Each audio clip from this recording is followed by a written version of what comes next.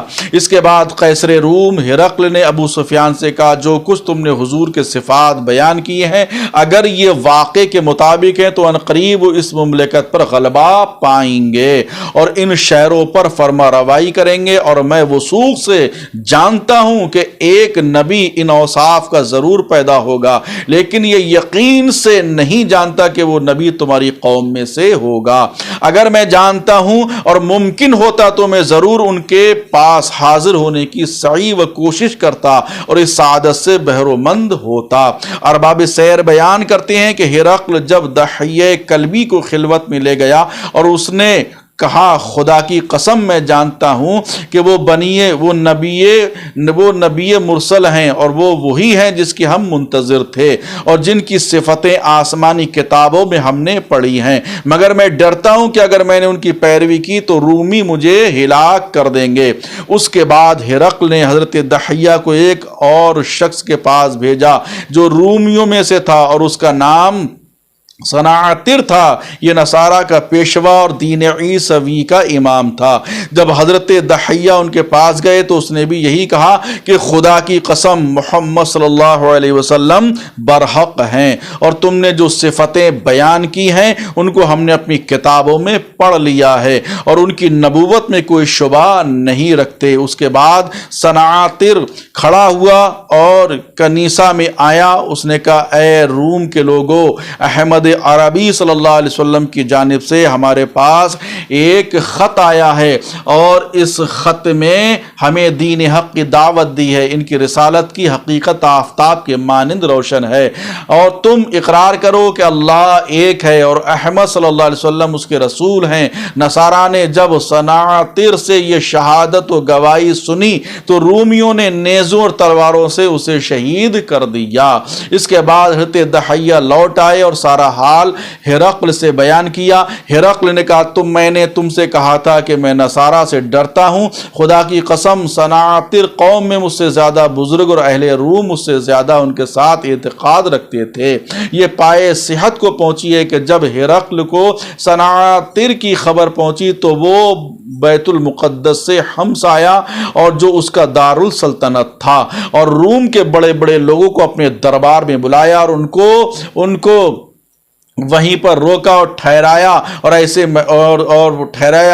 ایسے محل میں ٹھہرایا جو بہت خوبصورت تھا، جس کے ارد گرد دیہات کے مانند چھوٹے چھوٹے گھروں، اور اس نے حکم دیا کہ ان دروازوں کو بند کر دیجئے۔ اس کے بعد اس محل کے ایک دریچے سے نمودار ہوا اور کہنے لگا، اے روم کے لوگوں، اگر تم اپنی بھلائی، اپنی نجات اور راہ راست کی خواہش رکھتے ہو اور چاہتے ہو کہ تمہارا ملک برقرار رہے تو اس نبی کی فرما برداری اور پیروی اختیار کر لو جو مبعوث ہوا ہے۔ رومیوں نے جب اس سے یہ بات سنی تو لوگ الگ الگ ہو کر بھاگنے اور لاتے مارنے لگے، جس طرح گدھا دو لتیاں مارتا ہے۔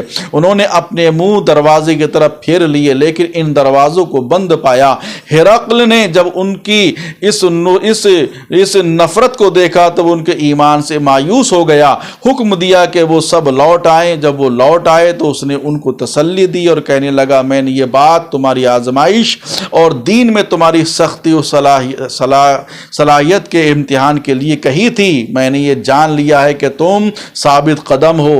اس پر سب راضی ہو گئے اور سجدہ کر کے واپس چلے گئے۔ امام بخاری اپنی صحیح میں کہتے ہیں کہ ہرقل آخرکار یہ تھا کہ علماء کا اس میں اختلاف ہے کہ آیا کہ ہرقل دنیا سے مسلمان گیا یا نہیں۔ بعض علماء کا خیال ہے کہ ہرقل نے دنیا کو عقبہ پر ترجیح دی اور شرف اسلام سے مشرف نہ ہوا، جیسا کہ صحیح بخاری کی حدیث سے ظاہر ہوا، کیونکہ اس کے 2 سال کے بعد غزوہ موتہ میں مسلمانوں کے ساتھ اس نے جنگ کی اور اس جنگ میں کثرت سے مسلمان شہید ہوئے، جیسا کہ انشاءاللہ ہم آگے بیان کریں گے۔ نیز مروی ہے کہ لشکر کو لیس کر کے تبوک کی جانب جنگ کے لیے آیا، اور علماء کی دوسری جماعت کا خیال یہ ہے کہ ممکن ہے کہ پوشیدہ طور پر ایمان لے آیا ہو اور اپنی ہلاکت اور اپنی بادشاہت زائل ہونے کے خوف سے یہ معاصی ظہور پذیر ہوئی ہو۔ لیکن مسند امام احمد بن حنبل میں مروی ہے کہ اس نے تبوک سے حضور کی خدمت میں خط لکھا کہ میں مسلمان ہوں۔ حضور نے فرمایا جھوٹ کہتا ہے، بلکہ وہ اپنی نصرانیت پر ہے۔ مورخین کا اس میں بھی اختلاف ہے کہ حضرت ابوبکر صدیق رضی اللہ تعالیٰ عنہ یا حضرت عمر فاروق اعظم رضی اللہ تعالیٰ عنہ کے زمانے میں خود اسے یا اس کے بیٹے کو مسلمان